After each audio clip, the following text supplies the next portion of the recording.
18 state prison systems banned the same book and filed it under security threat.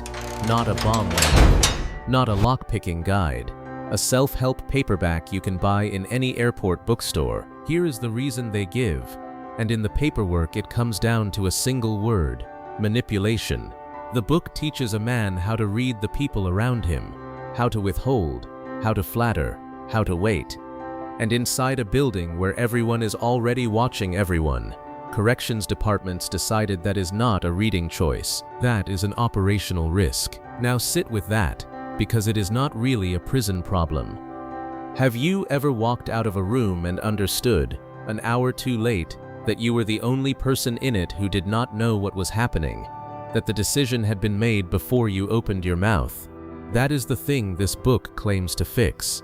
The whole book is one long argument about never being the least informed person in the room again, and that is precisely why it is contraband. The book came out in 1998, published in New York by Viking Press. It has since sold more than 1.2 million copies in the United States alone and been translated into 24 languages. Its author was a former construction worker and Hollywood story developer named Robert Greene. It is called The 48 Laws of Power, and across a large part of the American prison system, a copy mailed to an inmate never reaches him. It stops at the mailroom. So what is actually inside it? The book is a catalog, 48 rules, each one a short, blunt title followed by pages of history to prove it. Conceal your intentions. Never outshine the master. Crush your enemy totally. The evidence Greene stacks under each rule is 400 years of courtiers, con artists, generals, and kings, and the argument running through all of it is that power is not given, it is taken, and it is taken by people who understood the room better than you did. Greene did not invent any of that behavior. Greene numbered it, and it sold the way a book sells when it tells people something they had suspected for years and were never handed in writing. Musicians bought it. Athletes bought it. Chief executives bought it. Nothing about that readership is unusual. What is unusual is the one building in America where the same paperback is treated as ordnance. And notice what the objection is not. No corrections department claims the book explains how to pick a lock, or shape a weapon, or move contraband across a yard. Nothing in it is operational in that sense. The objection is to a description of how human beings behave around each other. That is a rare kind of ban, and it is worth naming plainly. The state is not confiscating a tool. The state is confiscating an understanding. Would you have banned it? Consider Utah, the cleanest version of this. In January of 2017, reporters at the Salt Lake Tribune went looking for the blacklist at the Utah State Prison and found almost nothing. The prison's libraries barred only 2 titles outright.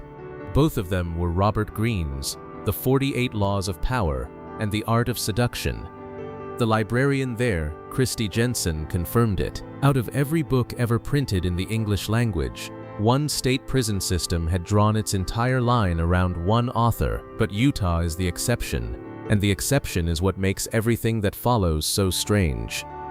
Most states do not ban 2 books. Most states ban thousands. In 2023, the free expression organization PEN America published a report called Reading Between the Bars, written by a researcher named Moira Marquis. Marquis found that every single state, plus the District of Columbia, plus the Federal Bureau of Prisons, restricts what incarcerated people are permitted to read. Then she counted. Florida has banned more than 22,800 titles. Texas prohibits more than 10,000. Kansas censored more than 7,600. Virginia, more than 7,200. New York, more than 5,300. Now hold those numbers next to the book bans you have actually heard argued about. The school board meetings, the public library fights, the ones that reach the evening news. Marquis makes the comparison directly, and it is not close.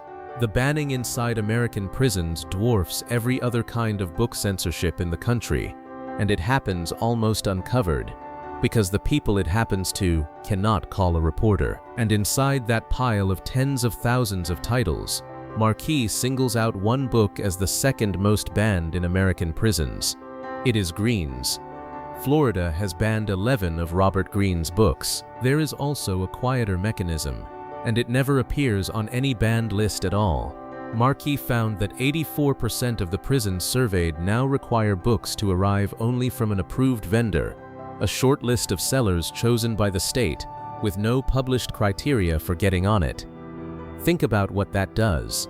A title does not have to be forbidden to be unavailable. It only has to be a title none of the approved vendors stocks.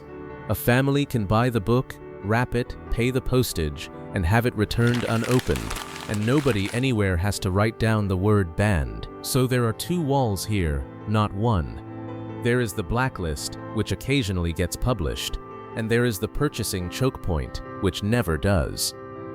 Now here is where the record gets thin, and this is the part almost every retelling of this story skips. Where does the number 18 actually come from? In December of 2022, the Marshall Project, a non-profit newsroom that covers the criminal justice system, asked every state prison system in the country for its policies and its list of banned publications. Only about half the states said they kept such a list at all. The lists that did come back held more than 50,000 titles between them. 18 of those states had the 48 laws of power on the list. Do you see what that means? 18 is not a count of how many states ban the book. 18 is a count of how many states both keep a written record and were willing to hand it over. The Marshall Project said so itself, in print, a year later.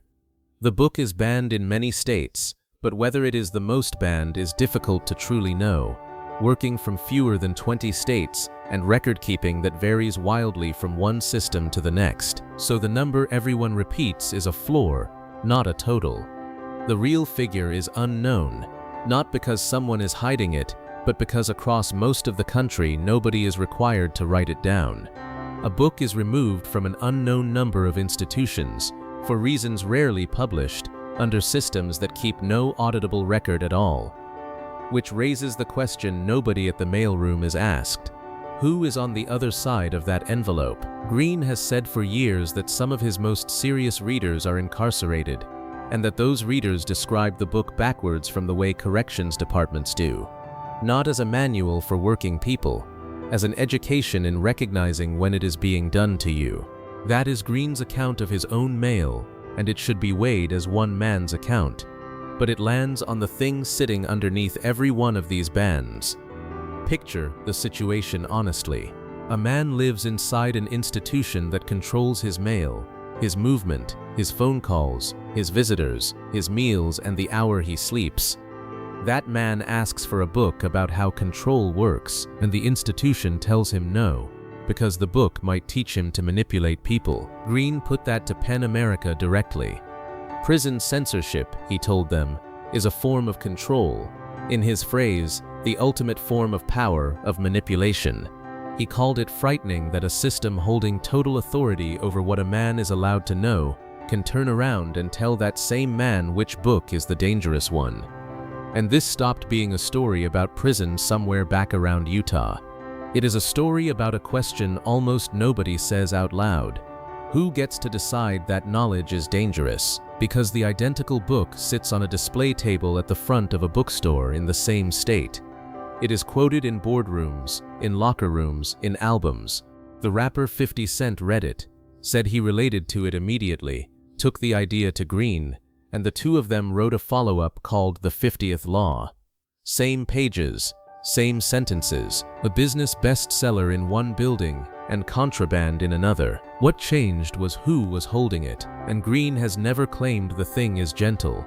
In 2012, he told The Telegraph that anybody who actually lived by all 48 of those laws would be a horrible, ugly person to be around. He told The Guardian that same year that he pushed it to an extreme deliberately, because the self-help shelf was full of writing so sweet he found it nauseating. Greene wrote a description of how people behave. He did not write a permission slip, so every one of these bans rests on one specific belief, that describing manipulation manufactures manipulators. Is that true? It might be, it might not. but it has not been established. The justifications on the record are administrative security judgments, not published findings, and the states making them are, by the Marshall Project's own reporting, mostly not keeping the records that would let anyone check. That is the whole shape of it. A book that says power belongs to whoever understands the room was taken out of the one place in America where understanding the room is a survival skill, by the people who control the room, on a rationale they never had to show their work for, and the man it was taken from is left exactly where you were in that room, the last person to understand what was happening to him. So 18 was never the number of states that banned it. 18 is only the number of states that wrote it down. Follow for the man who threw the greatest party in French history and was arrested 19 days later for it.